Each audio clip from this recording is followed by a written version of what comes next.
Welcome to the Joy Lab podcast, where we help you uncover and foster your most joyful self. Your hosts, Dr. Henry Emmons and Dr. Amy Prasek, bring you the ideal mix of soulful and scientifically sound tools to spark your joy, even when it feels dark. When you're ready to experiment with more joy, combine this podcast with the full Joy Lab program over at joylab.coach. Hello, I'm Henry Emmons, and welcome to Joy Lab.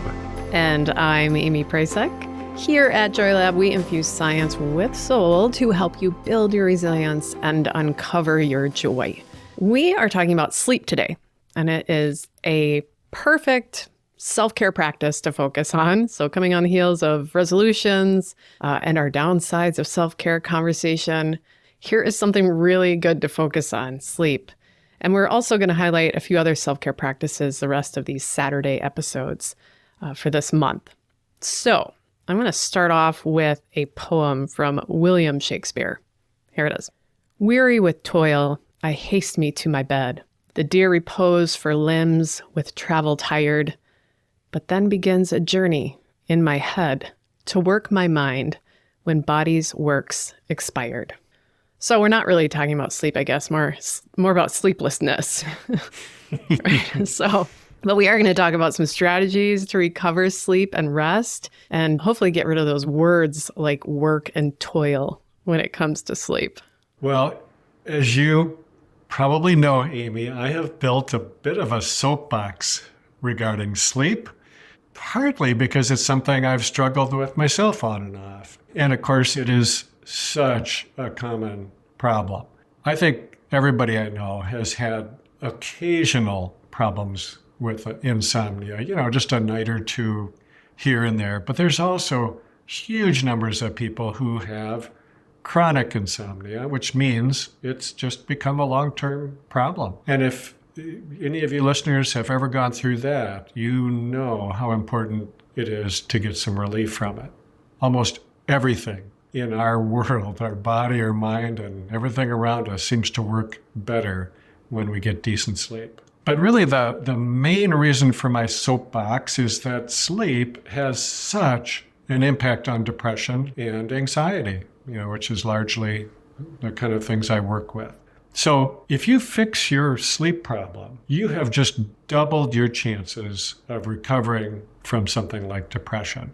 On the other hand, if you go through a bout of insomnia, your chances of becoming depressed are about twice as great. There is nothing else I know of that has that kind of direct, strong impact on mood. And that's why I consider it the non-negotiable pillar of mental health.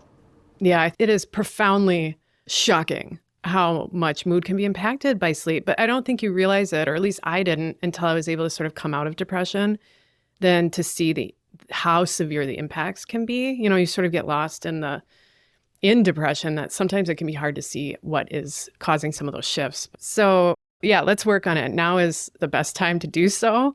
And I mean now, like right now, because actually sleeping better starts way before getting into your bed. And so we'll kind of get into that as well. So there's a model for sleep that we want to share because I think it can highlight and kind of actually prioritize some really effective strategies to improve sleep. And so this model is sometimes called the Psychobiological model, and it highlights the factors of good sleep. The first is cognitive de-arousal. The second is physiological de-arousal. The third is daytime facilitation of nighttime sleep. And the fourth is sleep stimulus control. So we'll cover these because these terms are not great. But according to this model, insomnia results from sort of this chronic inhibition of these four factors. So we'll talk about each so that you can check in and see maybe which one might resonate with you most. And then we'll link out to some resources for each of those so that you can take some focused action to support your sleep. And we'll also note which lessons you may want to focus on from our Sleeping Well workshop that you can find in our resilient community. So you might find it most helpful to, as we're going through this, to take one or two quick strategies that resonate with you from this episode. And then as you're working on those, go through the full Sleeping Well workshop to build some more support. So I'm going to start with that first factor of cognitive de-arousal. which is really the practice and ability to calm down your brain, to reduce rumination, reduce cognitive busyness, and other unhelpful thoughts that might surge as you are trying to fall asleep. So if that sounds like you are not alone. I resonate here. Sort of on top of those unhelpful feelings or reeling thoughts that I'd get during most of my 20s and 30s, I kind of felt like sleep was a waste of time, like a weird FOMO of missing a great idea, insight, or opportunity at 2 a.m., feeling like sleep might take too much of my life here on Earth. Maybe resonate there too. It's like this reluctance or this lack of appreciation for sleep. I've since really shaken that illusion for the most part, but it still snags me now and again. And so this factor of cognitive de-arousal, I really resonate with. I love this actual wisdom from Heraclitus, the philosopher. He notes, even a soul submerged in sleep is hard at work and helps make something of the world. So whether you have a busy mind or FOMO, here are some strategies that you can consider if you're having a hard time with cognitive de-arousal. First one I like here is logging off the internet or social 2 hours before bed, or at least not surfing the internet within that time frame, because essentially what you're doing is letting that algorithm dish you content, which is only intended on keeping you sort of busy in your mind and clicking. So goal there is to log off of everything if you can, put the device down, or at least engage in something that is not controlling your behavior. Related, second strategy is to not watch scary stuff at night, which is very true for me. Or don't read scary books or content that might kind of get your mind running. Not doing work late at night if possible. Third, JoyLab program, a great strategy to consider. Specifically, the loosening the grip of thought experiments that we do in the program. These are really helpful to learn and practice some mindful, sort of comforting cognitive de-arousal skills. Shifting to physiological de-arousal, which really just means that your body also needs to get out of this arousal stage and you need to shift into the sleep stage. So during the busy hours of the day, I don't know if folks already know this, but it is normal for our stress hormones to rise when we're at our most busy and active. And it's part of what helps us stay focused and motivated in those work periods of the day. You know, it's useful to remember, we've said this before, that a little bit of stress is a good thing if it's at the right time. But at the end of the day, really starting about late afternoon when, most of us are starting to get a little fuzzy-headed or, you can tell our productivity is slipping. These stress hormones start to recede and they continue to go down and down so that within an hour or two of bedtime, they have gotten low enough that it's much easier for our body to just kind of relax and let go into sleep. It's as if the body's gotten the message it's okay to stand down at that time of day. You don't have to be vigilant or on all the time. There's no danger around, the work is done. It's okay to let go and rest. And that letting go has to happen in order to feel safe enough to allow that sleep system to engage. But obviously that isn't always the case. If we're carrying extra stress, our cortisol levels may never get low enough to really allow sleep to take hold. And then, you stay in it might be a mild form of fight or flight, but it's enough to keep you feeling a little restless and agitated. The signs of fight or flight, your breathing might be quicker and more shallow, your heart rate is racing a little bit. And especially notable is that the mind stays overly active. So there are some quick fixes for this, some things that can help, although many of us, when this gets locked in, we also need to look at some longer-term strategies. But here are some simple and pretty quick options. One is to use heat. For example, take a hot shower or a bath, or even using a heating pad. And I find it best to do this about an hour or more before bed so that your body is actually cooling down as you're going to sleep. It's more conducive to good sleep. I actually have these little, teeny little hot packs that I heat up in the microwave, and I put them on my eyes when I lay down. The purpose is to try to help with dry eyes, which I have, but it also is just really relaxing, and it's become kind of part of my sleep ritual. It's like a signal, okay? Once I lay down and put these things on, it's time for sleep. Second thing that you can do that's super simple is to try using aromatherapy. There are a lot of really great calming essential oils that are safe to put on your skin. You want to make sure that's the case. So you could put it on your neck or your face. And different oils actually might work better for different people. So use our resilience types, because we've got some suggestions for each of those. We'll put a link in the show notes. Third thing, try magnesium. If you've listened to me much before, you know it's one of my favorite supplements. Yep. And it's so simple, it's relatively inexpensive, and it can be super helpful for calming the mind. It helps take tension out of your body, and it can really be helpful for sleep directly. So we'll also list some of our favorite products for that too. And it's useful too to remember that you can get magnesium that gets absorbed through your skin. It doesn't have to be taken by mouth if it upsets your tummy.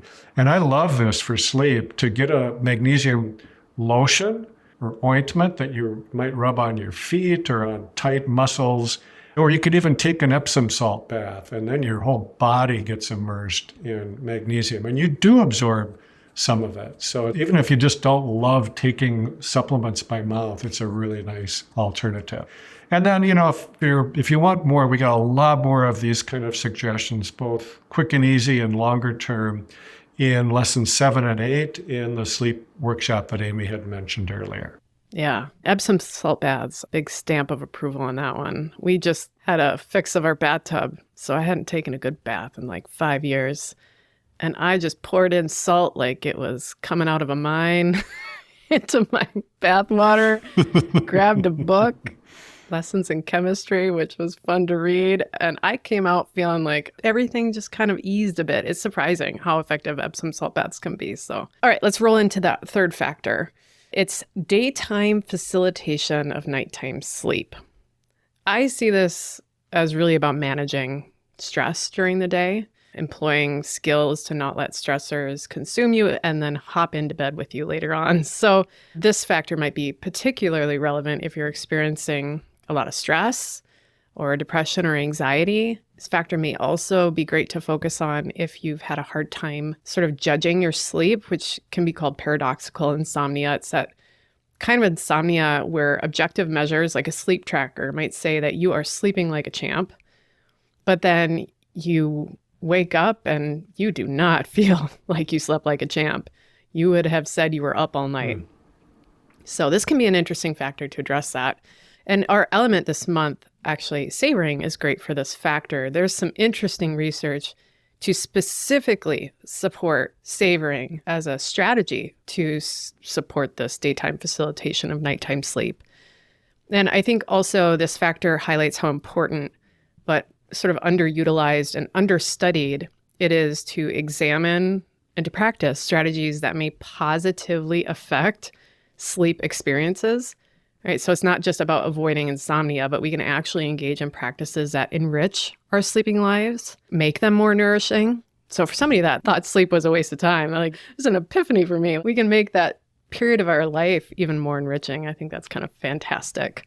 So I think savoring and really actually all of our JoyLab elements really apply here. These positive inner states and cognitive processes can enhance sleep in ways that might not be measurable by the usual sort of quantified metrics of good sleep, like time to sleep onset or number of wakings or time in the sleep cycles and things like that. But you may wake up feeling more ready for your day, more refreshed by sort of addressing this factor. So some of the strategies here, JoyLab Podcast. You're already doing it. We offer so many coping skills and emotional regulation skills, all of these tools to help get us out of chronic stress and navigate stress more skillfully. And actually, the pod course that we just wrapped would be great here. So I will link to that page where you can find all the episodes of the pod course. A little bit easier. You can find those in one spot. And then, as I said, Joy Lab program is a second strategy because it really helps us work more with stress and mood. So the fourth of these categories is sleep stimulus control, which basically means getting into good patterns with your sleep and then doing the things that help promote sleep. So the importance of this became really clear to me when I used to work for several different colleges as their consulting psychiatrist. And one of the reasons I loved that and did it for so many years is because it's an age when a lot of mental health problems are first beginning. And so if you can catch something early, there's so much more you can do about it to change the course of the illness over time. So it's really when I learned how important sleep was for changing the long-term trajectory of an illness like depression or even bipolar disorder. I swear that if a young person with one of these conditions, if they can really learn how to manage their sleep, their risks of developing recurrent episodes goes down dramatically. So, and as you might have guessed, it's also that college population that has just really terrible practices for sleep onset. And, they're just all over the map, which is kind of it's a really obvious way to see how disruption of this circadian rhythm can impact people's mental health. So I'm going to give you my number one most important suggestion for good sleep hygiene. Get up at the same time every day, or at least within about an hour of the same time. So if you have a late night, let's say on a weekend, and you just want to sleep in, my advice is don't worry about getting your usual 8 hours of sleep. Let yourself have a short night of sleep because you'll be able to catch up on that. But don't let yourself sleep in too much. You can sleep in by an hour without throwing things off, but much more than that, you're going to have trouble the next night or 2 or 3 nights falling asleep at your normal time. This one simple strategy can prevent a bunch of problems with your mental health. See, I do have a sleep soapbox here, Amy. Good. So I'm on it with you. I'm going to calm down here. Getting to bed at about the same time every night is also helpful. It's not quite as important as the time you get up in the morning, but it is still helpful. But if you can get up at the same time, then the following night, your natural sleepiness telling you it's time for bed, it should kick in and make you want to go to bed at your usual time. And then all you have to do is go with it. Let yourself get in bed and fall asleep, which is what your body wants you to do. But you may have noticed that if you push through and you stay awake beyond the time when your body was sleepy, you're going to get a second wind. The reason for that is because your natural melatonin has been released at its usual time, but its impact is short-lived. And so once it's gone, and you don't have a normal signal to go to sleep. Now, that's a good reason, I think, to use occasional melatonin as a supplement, maybe for a couple of nights if you've gotten off your sleep schedule. Just remember, it takes 30 to 45 minutes for melatonin to kick in, so you need to take it early enough, don't wait until right before you go to bed. And then here's one other suggestion. A bedtime routine is not just for little kids. Create your own, a ritual, a series of things you always do in the same order, about the same time of night. It just gives your body a signal that it's time to snooze. So put on your favorite jammies and tuck yourself in. And there's a lot more about this in the sleep workshop in lessons 2 and 5. Yeah, my sleep routine is a mirror of my 5-year-old's sleep routine. And it took me how long to realize I have the same physiological response. So those are our 4 factors. I hope if you're struggling with sleep, you've maybe found a place to point your attention, something to try, or even the encouragement to start some practices that make your sleep even more nourishing. Now, to close, I want to share a lullaby. This is over 400 years old now, Lullaby, and it comes from a play from Thomas Dekker, Henry Chettle, and William Houghton. You might recognize it, though, from the Beatles, because they used it in their song Golden Slumbers, or if you loved the movie Sing, they also have it at the beginning there. So if you've had that soundtrack on replay, like we do at my house, you've heard it. So soak into it. Here it is. Golden slumbers kiss your eyes. Smiles awake you when you rise. Sleep, pretty ones, do not cry, and I will sing a lullaby. Rock them, lullaby. Thank you for listening to the Joy Lab podcast. If you enjoyed today's show, visit joylab.coach to learn more about the full Joy Lab program. Be sure to rate and review us wherever you listen to your favorite podcasts. Please remember that this content is for informational and educational purposes only. It is not intended to provide medical advice and is not a replacement for advice and treatment from a medical professional. Please consult your doctor or other qualified health professional before beginning any diet change, supplement, or lifestyle program. Please see our terms for more information.